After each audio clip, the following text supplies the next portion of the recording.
Hey y'all, happy Sunday fun day. How are y'all doing today? Yes, it's been a minute. It's been a minute. Yes, we've been busy. Yes, we've been busy. Y'all know Jamil, my baby, has a movie premiere coming up. And y'all, we've been so busy trying to get everything together. And it's coming together. Yeah, it's coming together. Y'all, yes, it's coming together. Yes, the fro is froing this morning. Happy Sunday, y'all. I just want to talk about the guys in the Julio Foolio trial. All four defendants, y'all, they got a life. And I wanted to kind of speak about the warden who was a consultant, and he worked at like numerous prisons across numerous states. And also he was he just has a lot of experience, and he was just kind of given the layout of life without parole in Florida. First of all, Florida doesn't have parole. Florida does not do parole. So life without parole means just life. You will go. The only way you're getting out of there is when you pass away, and however your body is delivered to wherever. And if nobody's there to receive your body, then I guess they will bury them, from my understanding, I guess at the prison cemetery. However, what I didn't know is that Florida inmates, y'all, the Florida inmates, they got to work. Oh, they said when you come to the Florida jails with the state, you will work and you won't get paid. So, in other states, in a lot of other states, and I don't know how many states are like Florida, where the inmates have to work and they don't get no check, but other states I know, when inmates go to prison, they work and they get like 30 cents an hour or some crazy number, right? But Florida, oh, you working, you not coming here to kick it in the prison and think you're going to get a paycheck. No. If you want them ramen noodles, if you want some money on your books, if you want to buy something, you have to get somebody to put money on your books. So basically, it's almost like is it like a slave mentality, almost like the chain gang? You working for free. You committed these, horrible, things. You got life, and you will work and you won't get paid. So, like I said, the only way that they will get some kind of commissary is if somebody puts money on their books. But the warden said basically they're going to get sweat equity out of them. And if y'all haven't heard of sweat equity, I have before. That's kind of like how, your parents used to say, put some elbow grease in that when you clean them, the tile floors, put some elbow grease in it, basically, like, scrub it a little harder. Same as like sweat equity. Sweat equity means that you will work. Yes, you will work your fingers to the bones. You will sweat.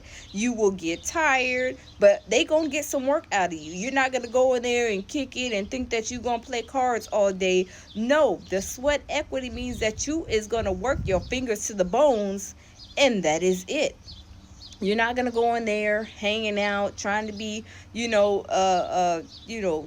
whatever you want to do. Absolutely not. And y'all, the youngest one, I believe, I think he's 20. His mother was in the military. She seemed like she provided him a good lifestyle. But y'all, these kids, when the parents even are great parents, the children, they will still go astray. Whether you got a good parent or bad parent, the child ultimately makes, the decisions. And then when they make decisions like this, they will sit here and, like the young one, I forget his name, he was over there talking, on the stand, saying that, basically he holds Bible classes, studies, or whatever. And shout out to what is his name, TD wait, not T Jakes or something. Anyway, he was he went to prison before, and he was breaking it down. Like, I've been to that same county jail, and there ain't no Bible study in there. Like, you want to read the Bible, whatever, I guess, get a couple of inmates, to sit down and read. But like a full-fledged, like, Bible study, I guess, from what I kind of took it too, as if, he was hosting Bible study.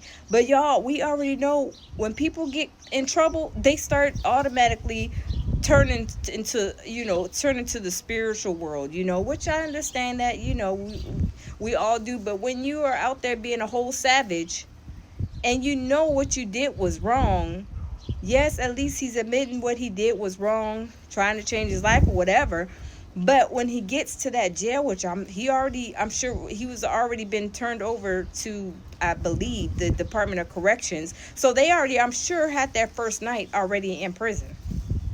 But I've never been, of course, to prison, never been in trouble. But all I'm saying is those prisons are rough everywhere, no matter where you go, right? They are all rough.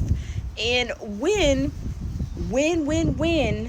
they go there, they think that, you trying to, go to church and do the Bible stuff and try to change your life. That's all good and dandy, but you got to face reality when you go in there. When you get in there, you have to go and face reality. There's going to be criminals that are like really like hardcore, stone cold criminals in there, that they're going to have to be, make some choices. They're going to have to make some choices. Either I'm going to do this or I'm not going to do this. Either I'm going to, so it's going to be a rough ride, because from what I seen, I mean, he was breaking down. The young one, the 20-year-old, was breaking down, crying. And not only that, they were gang affiliated, associated with Foolio's unaliving. There's gang members in there waiting for them to get in there. They are waiting for them to hit them prison four corners. They're waiting. And I don't think it's going to be easy ride for the first couple of years. It's my opinion. But y'all, it is going to be some trouble in paradise for them. Even though they're trying to do the right thing, okay, I got it. They knew they was wrong for what they did, taking that man's, Julio Foolio's life. And, nobody deserves to be unalived at the hands of another human being. But, that's what they did. They did what they did. And they know that they were wrong for doing it. All four of them got found guilty. All of them got life in prison. None of them got the death penalty. So, but at the same time, they will not come out of them prison four corners, barbed wire fence, unless they probably being transported to another prison. Maybe if they got a medical condition that is kind of, beyond the scope of what the present, nurses, doctors in there can handle. The only way they're going to get out is basically by when they get unalived, and or however that may be. But it's sad situation all the way around. But you got to talk to your children. Even though they make their own decisions, at least as a parent, you can say you talk to your child to stay out the streets. When they see now, it's like when you cross a line that you can't go back and uncross, that's where sugar honey iced tea gets real. And this is what they're probably thinking right now. Man, I wish I never would have did that. I wish I never met these people. I wish I never would have hung out. I wish I would have made better choices. But all of that is already too late for all of that. So the only thing that they could do is try to be positive and just tough it out and, do their time. But we gonna see how it goes. I want to see how they are in about 10 years. I really do. In about 10 years, I want to see what their where their mentals are, like how they're acting, how they're behaving in prison. In about 10 years, I just want to see that. But y'all, I'm back. I'm not gonna keep you guys.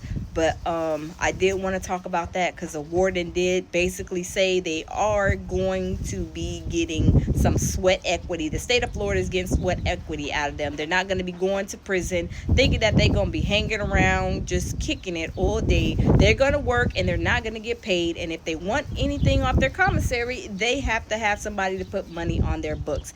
Point blank. Period. But y'all, thanks for stopping in. Lead with love, peace, and tranquility. Happy Sunday fun day, and y'all, I will see y'all in the next video. Bye bye.